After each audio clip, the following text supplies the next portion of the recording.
संस्थान की यात्रा को आगे बढ़ाते हैं। हमारे संस्थान के वरिष्ठ सदस्य आदरणीय मंजीत भैया को और उनके सुपुत्र दोनों को मंच पर आमंत्रित करते हैं। वो सन 2000 से 2003 के मध्य जो भी घटनाएं संस्थान में घटी, जिन्हीं परिवारों का है जुड़ना हुआ, उनकी यात्रा, उनके अनुभव, खुद के अनुभव को शेयर करेंगे मंजीत भैया।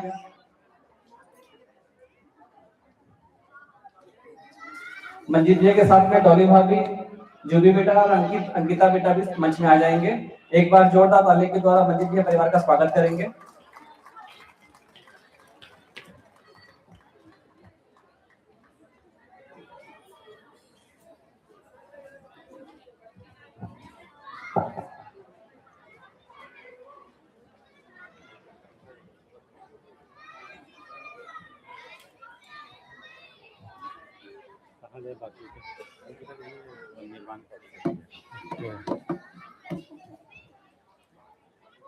सभी को नमस्कार। पूजनीय बाबा जी और माता जी के प्रति कृतज्ञता व्यक्त करते हुए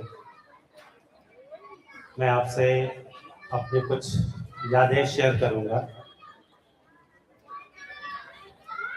ये कुछ यादें इस तरह से हैं कि जिसे हम खट्टी मीठी यादें कहें, और उसको मैं इस तरह से भी देखता हूँ जैसे अभी BR भाई कह रहे थे कि उन्होंने 1995 से 2000 की जो यात्रा का वर्णन किया, उसमें उन्होंने कहा कि फिर एक समय ऐसे आया कि जब उन्होंने संकल्प किया कि जिस तरह हम लोग इस दर्शन को समझे हैं, बाकी लोग भी उसको समझें। मुझे ऐसा लगता है कि जैसे उनके संकल्प की वो तारें मेरे पास देहरादून तक पहुंच रही थी, और वहाँ पे हमारी एक बहन जिसे हम इरा दीदी कहा करते थे, वो तारों का प्रभाव शायद उन पे ज़्यादा पड़ा और उन्होंने मुझसे यहाँ रायपुर आने के लिए प्रेरित किया। 8 मई सन 2000, इस तारीख को मैं कभी नहीं भूलता हूँ। जब मैं रायपुर के स्टेशन पे उतरा और सीधा अंजनी भैया के घर गया और वहाँ पे सोम भैया से मुलाकात हुई। उस बात को मैं इस तरह से भी सोचता हूँ कि मैं रायपुर में एक रोजगार की तलाश में आया था, और रोजगार में मेरे साथ एक ऐसी घटनाक्रम घटती है कि जैसे किसी को कोयले की खदान मिले और वो जब उसके अंदर से मुट्ठी खोल के निकाले और हाथ में हीरे आ जाए। मेरे लिए यही वही एक घटना थी कि मैं रायपुर समता कॉलोनी से उसी दिन सोम भैया के साथ सीधा नंदिनी में राजन महाराज जी के घर में आया। वहाँ पे सोम भैया ने शिविर लेना था और मेरे जैसे कुछ 30-40 साथी वहाँ पे और बैठे हुए थे जिन्होंने उस शिविर को सुना। और उसमें सबसे बड़ा सौभाग्य ये रहा कि उस बीच में 2 बार नंदिनी में बाबा जी का आना हुआ। वहाँ पे मेरी उनसे मुलाकात हुई। राजन महाराज जी के माध्यम से मेरा उनके यहाँ भिलाई जाना हुआ। वहाँ पे बाबा जी ने मुझसे कहा कि आप अमरकंटक आइए। उसमें कहानी बहुत लंबी है, लेकिन इन शॉर्ट ये रहता है कि मैं अमरकंटक बाबा जी के पास जाता हूँ। 15 दिन मैं बाबा जी के साथ वहाँ पे रहता हूँ। वो इस दर्शन को पूरी तरह से मुझे समझाने का प्रयास करते हैं कि जैसे वो आज ही मुझे सब समझाएंगे और मैं समझ लूँगा, क्योंकि मेरी वो बातें समझ में नहीं आती थी। 15 दिन बिताने के बाद मैं वापस रायपुर आया और एक जिस रोजगार की तलाश में था अंजलि भैया, रंजीत भैया के साथ उस कार्यक्रम में लग गया। लेकिन दिसंबर आते आते तक ऐसा हो गया था कि मुझे लगता था कि कुछ खोखलापन है, जिस वजह से मैं यहाँ पे आया हूँ वो तो मेरी पूर्ति नहीं हो पा रही। तो वो कैसे हो उठा और यहाँ पे अभ्युदय संस्थान जिसे आज आप कहते हैं, उस समय लोग इसे नीलगिरी की बाड़ी कहा करते थे। यहाँ पे खूब सारे नीलगिरी के पेड़ हुआ करते थे। भैया से मिलना हुआ, उनसे बातचीत हुई। वो आज से हम हॉल नंबर 1 कहते हैं, वहाँ पे 2 रूम है आमने सामने। एक रूम में अंजलि सोम भैया रह रहे थे। मेरी उनसे बातचीत हुई और बातचीत के दौरान उन्होंने कहा कि ठीक है, अब आप संस्थान में रहें, संस्थान को संभालना। एक ऐसी जिम्मेदारी जिसकी कि मैं कल्पना नहीं कर सकता था, उस समय सोम भैया वो जिम्मेदारी सौंप के रायपुर वापस आ गए। और उसमें जब बाबा जी से बातचीत हुई तो बाबा जी से बातों बातों में मैंने इसी तरह से ऐसे ही चर्चा कर दी जनरल कि बाबा जी, मेरी आयु इस समय 42 वर्ष की है और जब मैं अपने परिवार का इतिहास देखता हूँ तो हमारे परिवार में अधिकतम आयु 45 या 40 वर्ष रहती है। सभी डायबिटिक थे और मैं भी डायबिटिक अभी हुआ नहीं हूँ, लेकिन होने की पूरी संभावना रहती है। तो बाबा जी पूरे विश्वास के साथ बोले, बेटे इस बात की चिंता नहीं करो, जब तक मैं जीवित हूँ तुम्हारे स्वास्थ्य की जिम्मेदारी मेरी, इस जिम्मेदारी के साथ तुम एक जिम्मेदारी उठाओगे, इस पूरे संस्थान की जिम्मेदारी तुम्हारी।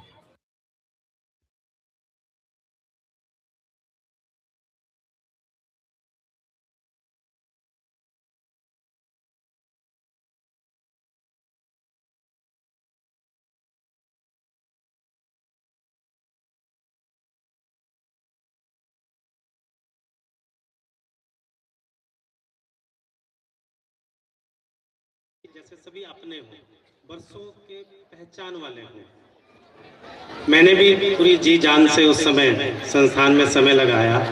बहुत सारी दुश्वारियां हुई, जिस आदत से जिस आबो हवा में रहे वो यहाँ वो सब नहीं मिलती थी, लेकिन मन में एक संकल्प था कि नहीं, ये सब पूरा करना है। और उस पूरा करने में जो सबसे बड़ा सहयोग रहा, अंजनी भैया, सोम भैया, धीरेन भाई, इन सब का तो रहा ही रहा, लेकिन उसके साथ साथ मैं ये मानता हूँ कि उसमें सबसे बड़ा सहयोग मुझे मेरे बेटे ने कर दिया। छोटा था, देहरादून से पढ़ा था, बिलासपुर में एडमिशन दिलवाया। फिर जब मैं यहाँ लेके आया तो मैंने कहा यहाँ पढ़ोगे? कहने लगा हाँ। तो मैंने कहा यहाँ पे वो सुविधाएं नहीं मिलेगी जो थी। तो बोला कि मुझे टीवी तो मिल जाएगा यहाँ पे। ये बात मैंने सोम भैया से कही और अगले दिन सोम भैया ने टीवी भेज दिया। परसों मेरी बेटी भाभी से बात हो रही थी, कह रही थी ये तो मेरे दहेज का टीवी था। तो टीवी हमारे घर में आ गया। यानी कितना अपनापन था कि एक व्यक्ति जो परिवार के साथ जुड़ा है वो कैसे एक परिवार के रूप में हम सब इकट्ठे रह सकें।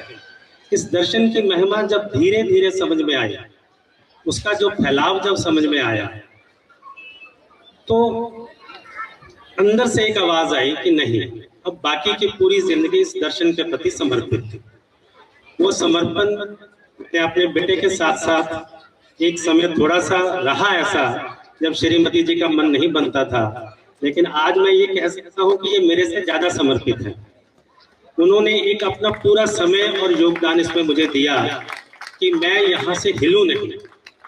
कभी कभी मैं ऐसे ही नाराजगी से कह देता था कि नहीं, अब मेरा मन इस संस्थान में नहीं लग रहा, चलो कहीं और चले। तो एक उत्तर आता था, सोच के देख लीजिए कि आप कैसे करेंगे। उस समय यहाँ पे सिर्फ एक हॉल हुआ करता था और 2 कमरे होते थे, जो एक सोम भैया के पास था और एक मेरे पास। उसको नाम दिया, जो सोम भैया वाला था वो ज्ञान के पक्ष का था और मेरे वाला जो था, मैंने संस्थान की पूरी एक जिम्मेदारी संभाली तो उसे कर्म कक्ष कह दिया गया और सोम भैया वाले को ज्ञान कक्ष का हमने नाम दे दिया। तो इस तरह से बहुत सारी खट्टी मीठी यादों के साथ इस यात्रा को किया। घर बने, हॉल बने, सड़कें बनी, जो कि पहले बारिशों में एक दुश्वारी होती थी। अगर ये कहा कभी कि आप रायपुर आ जाइए तो ऐसा सोचते थे कोई जाने वाला हो तो उसे भेज दें, और किसी से पूछते थे कि कोई रायपुर से आना वाला हो तो वो तो हमेशा तैयार ही रहते थे। और हमारा यहाँ पे मन लगा रहे, क्योंकि 2003 तक हम तीनों ही यहाँ पे रहे। इस तरह से जीते जीते आज ये आलम है कि मुझे 25 साल हो गए हैं यहाँ पे। अब मुझे ऐसा लगता है कि वाकई ही ये मेरा अपना घर था। मैं कहीं जहाँ रह रहा था वो कोई मेरा दूसरा घर है। था, है तो अब मैं नहीं कहूँगा, क्योंकि यहाँ आने के बाद मैं 23 बरस तक देहरादून वापिस लौट के नहीं गया था। ऐसा मैं यहाँ पे रमा, सुबह उठना, 4 बजे गौशाला चले जाना, वहाँ से वापस आना 8-9 बजे तक, फिर घर का थोड़ा सा देखना, फिर गौशाला, फिर खेती, फिर आने वाले मेहमानों के साथ समय बिताना, और उस समय को आने वाले मेहमान जो होते थे वो जिम्मेदारी हमने अपने बेटे को दे दी। तो मैं चाहूँगा कि आगे की थोड़ी सी यात्रा को वो शेयर करे कि उसको यहाँ पे कैसा लगा, और मैंने जो किया क्या वो सही था, आज तो उसका प्रमाण होना चाहिए। नमस्कार, धन्यवाद। सादर प्रणाम आप सभी को। मैंने जो अपनी स्टोरी का कुछ भाग जो रखा था वो पापा ने बहुत सारा कवर कर दिया कि बिलासपुर में मेरा आना और फिर यहाँ पे रहना। तो मैं ज़्यादा समय नहीं लूँगा, मैं छोटे छोटे 2-3 इंसिडेंट्स बताऊँगा कि जब मैं यहाँ आया था तो शुरू में सिर्फ मैं, पापा और उभय राम भैया, जिनको हम संस्थान का हनुमान बोलते थे, और मेरे लिए वो लिटरली हनुमान थे क्योंकि वो यहाँ रोड से मेरे को कंधे पे बैठा के स्कूल लेके जाते थे जब पानी भर जाता था।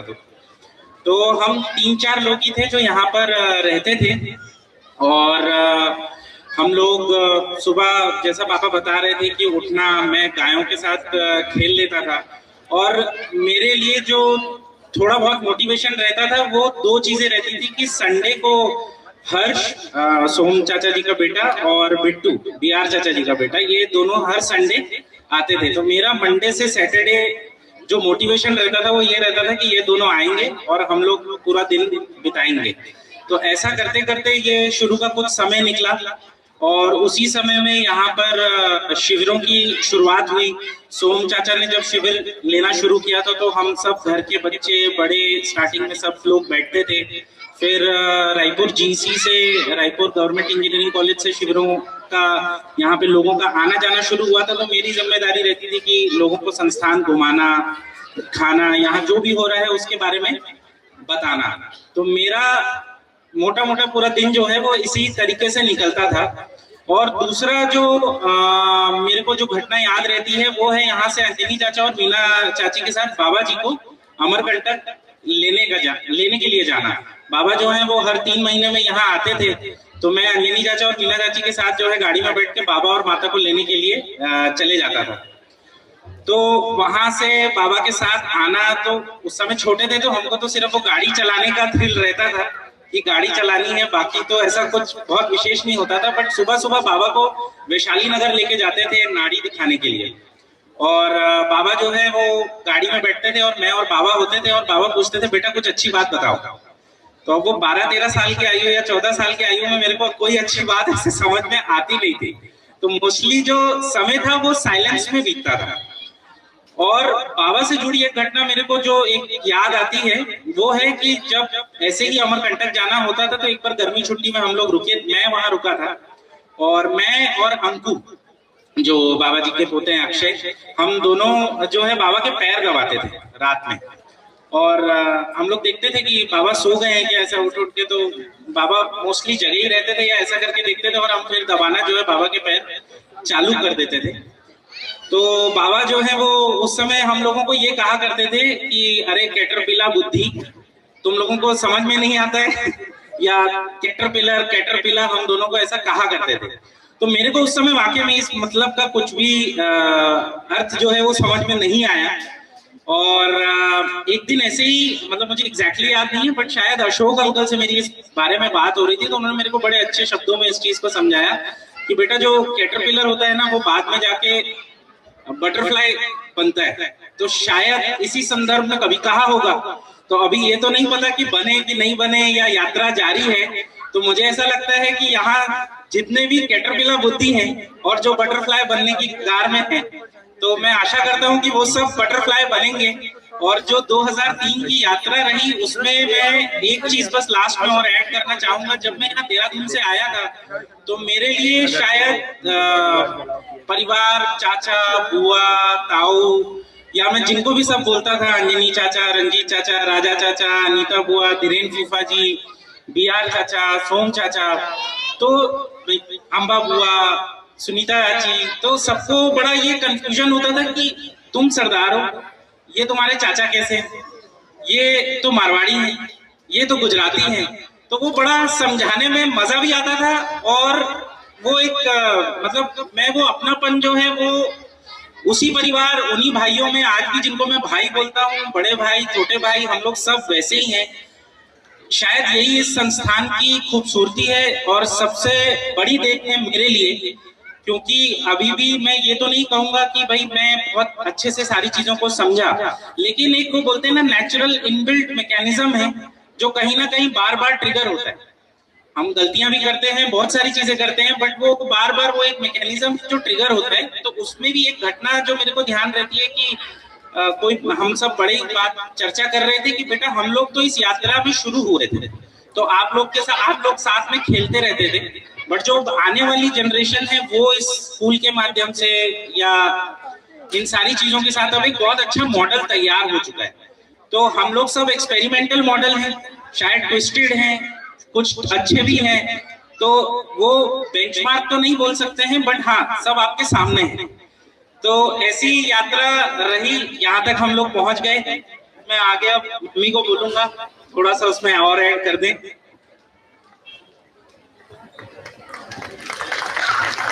सभी को नमस्कार, अतिथिगणों को, बाबा जी माता जी को प्रणाम करते हुए अपनी बात को मैं रखने जा रही हूँ, क्योंकि मैंने ये देखा कि अभी बेटा जी की जो बात सुनी मैंने, सबसे ज्यादा मैं चिंतित रहती थी शिक्षा को लेके कि हाँ आ तो गई हूँ, शिक्षा कैसे दिलाऊंगी इसको मैं। तो शिक्षा के बारे में फिर यही पता चला, राजा महाराज जी बहुत प्रेरणा देते थे, बेटा एक बार रहना तो शुरू करो आप, तो देखना यहाँ पे यही शिक्षा का ही केंद्र बनने वाला है। तो तब थोड़ा सा अंदर में भरोसा बनता था।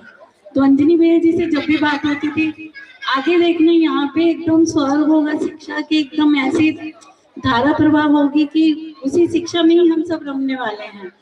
तो सभी की बातें हमको याद आती हैं। जब इसको मैंने नंदिनी में स्कूल डाला, तो नंदिनी में गांधी मेमोरियल स्कूल वहां पे डाला, तो वहां जब मैं एक बार ये स्कूल में गई तो मैं संतुष्ट नहीं हुई कि क्या ये स्कूल है यहाँ का। तो शायद मैं शिक्षा को लेके बहुत ही परेशान रही। तो इसके बाद में धीरेन भैया हमारे बीच में, जब इसको उस स्कूल में गोल्ड मेडल मिला पहली बारी, तो धीरेन भैया इतने खुश हुए सभी, उन्होंने स्पेशली वहाँ गाड़ी भेजी और बोले नहीं, वहाँ की जो प्रिंसिपल थी वो साथ में आई कि अपने रायपुर मतलब किसी होटल में, हम नाम तो मेरे को याद नहीं है, वहाँ पे आए हुए बात थे गोल्ड मेडल लेने। उस साथ में मेरे लिए कैसे गर्व के दिन बने, क्योंकि वहाँ पे माता जी आते थे और माता जी ने शिक्षा की बात जब होती थी माता जी के सानिध्य में, तो वहाँ पे शिक्षा की बात शुरू हो चुकी थी। क्योंकि शिक्षक जितने हमारे सहयोगी परिवार थे, मीना भाभी के घर में ही हम लोग एक बोर्ड रखते थे वहाँ के बच्चों को पढ़ाना। अब ये भी साथ साथ में समझ में आया कि किस तरह हम के बच्चों के साथ सहयोग करें। तो सहयोग में माता जी हमेशा लड्डू लेके रखना, बच्चे आएंगे पढ़ने आएंगे तो उनको कुछ ना कुछ खाने के लिए देना है। तो शिक्षा की बातों में बहुत कुछ हमको समझ में आने लगा धीरे से। तो जो ये चेतना विकास मूल्य शिक्षा लाइक थी वो छूने लगी अंदर में। फिर उसी दौरान में अपना इन सब बातों को मैं अपने अंदर देख पाती हूँ। तो आज के डेट में मैं इतना बोलूँगी कि जो ये लाइन है, ये लाइन अपने आप में इतने परिवारों को जोड़ के, इतने परिवार जो आज हम देख पा रहे हैं, रायपुर, नंदनी, हिंदम, सभी परिवार आज हम एक छत के नीचे रहते हैं और उसी भाव साथ में हम जीते हैं जैसे एक अपने परिवार में। तो आज अमरकंटक परिवार में सभी परिवारों का इतना सहयोग है। सहयोग में इसलिए मेरे को वो सहयोग शब्द इतना अच्छा लगा था। जब मैं पहली बार अमरकंटक गई तो बाबा जी ने मेरे से पूछा, मंजीत जो कर रहे हैं अच्छा कर रहे हैं? तो शायद मैंने उस समय उनको कोई उत्तर नहीं दिया था क्योंकि मैं समझी नहीं थी। फिर उन्होंने साथ में ही जोड़ा कि नहीं, आज मैं जो आप लोग को बता पा रहा हूँ इतनी बड़ी बात, उसमें माता जी का बहुत बड़ा सहयोग है। तो वो लाइन मुझे एकदम मन को छू गई वो दिन। और ये आज का दिन, मंजीत जो करेगा अच्छा ही करेगा और इसमें बस सहयोग करते रहना, इनका सहयोग से कभी पीछे नहीं हटना। तो जो भी किया वो सहयोग के अर्थ में मैं शायद इस लाइन को बहुत पकड़ पाई और वो भाव के साथ में देख पाई। और आज जो अपने विद्यालयों में देखते हैं किस तरह बच्चे हमारे भावपूर्ण भाषा के साथ व्यक्त होते हैं और ये हमको उपलब्धि के रूप में दिखता है आज की यात्रा में। तो अभी हम इतने कार्यक्रमों को देखा हमने सभी को, और एकदम उसमें सभी हर चीज में भाव, तो भाव के साथ प्रधानता, मूल्य जो चेतना भी मूल्य शिक्षा लाना, तो मूल्य परिवर्तन हो जाए, ऐसा हम पूरी कोशिश कर रहे हैं। प्रयास चल रहा है कि सभी परिवार एक साथ हम मिलके काम कर रहे हैं, उसकी उपलब्धि हम देख पाते हैं अपने में। तो इसी के साथ में अंकिता बेटा जी ने बच्चे विद्यालय पढ़ते हैं, तो मैं अंकिता बेटा जी को देती हूँ, तो वो अपनी इस बात को रखेंगे। नमस्ते सभी को। मैं सिर्फ इतना ही बोलूँगी कि मैं समझती हूँ कि जो मम्मा पापा ने और सारे परिवारों ने, सारे बड़ों ने जो इतनी मेहनत की, 25 साल की मेहनत, उस मेहनत को मैं समझती हूँ, उस विश्वास में हूँ, और इसको फॉरवर्ड करने में मैं अपना पूरा प्रयास करूँगी। धन्यवाद।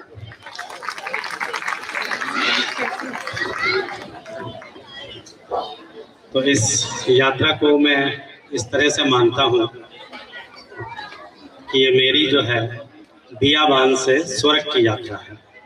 जब मैं यहाँ आया तो ये बियाबान जगह थी, यानी कि जहाँ पे जब कुछ नहीं था, आसपास कोई आबादी नहीं होती थी, कोई सड़क नहीं होती थी, लाइट की कोई गुंजाइश ही नहीं थी, कब आए कब चले जाए।